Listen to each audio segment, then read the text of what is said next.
आता आपल्या आवडत्या मालिकेचे संपूर्ण भाग मालिका प्रसारित झाल्यानंतर लगेचच पाहू शकता फक्त सन नेक्स्ट वर. भारतातील प्रेक्षकांसाठी मोफत सेवा. ती माझ्यापासून दूर तर जाणार नाही ना?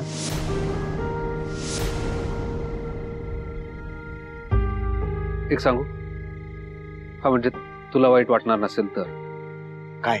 आता ही वेळ तू तुझा विचार करण्याची नाही. म्हणजे जे आता तू म्हणालास की या सगळ्यात स्वानंदी मला सोडून तर जाणार नाही ना, हा विचार करण्याची नाहीये. स्वानंदीचा विचार करायला हवा. ती कुठल्या परिस्थितीतून जातीये, तिच्यावर केवढा मोठा प्रसंग आलाय. सुजित पैशांची गरज म्हणून ती नोकरीसाठी घरदार गाव सोडून इथे मुंबईत आली आणि इथे तिच्या आयुष्याला डाग बसेल अशी घटना घडली. ती किती मोठ्या कात्रीत सापडली असेल याचा विचार कर ना. मला असं वाटतं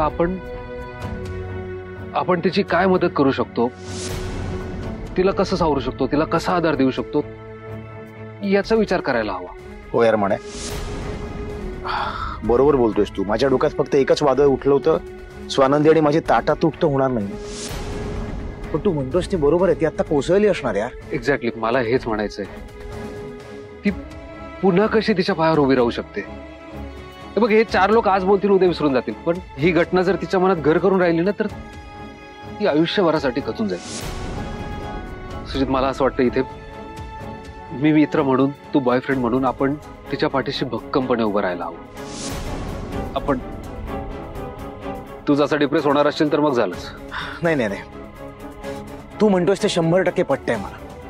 आपण आता स्वानंदीचा विचार करायला हवा, आपण आता तिला आदर द्यायला हवा.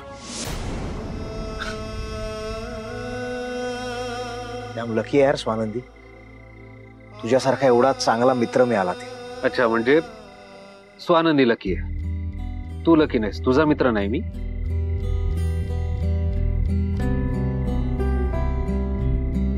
तू तो मेरा यार आहे.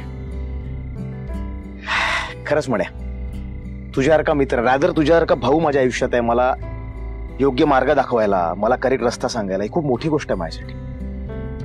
बरं झालं यार म्हणे, मी इथं वर आलो, तुझ्याशी बोललो, मनाला खूप हलकं वाटतं आता. हा म्हणजे असेल मी सरपोतदारांसाठी शून्य, पण आज कोणाला तरी माझी गरज आहे, कोणाच्या तरी आयुष्यात मी व्हॅल्युएबल आहे.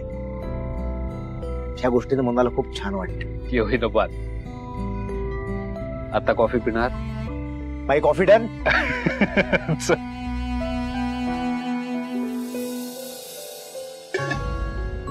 शेवटचे वाटीभर तांदूळ पण संपले.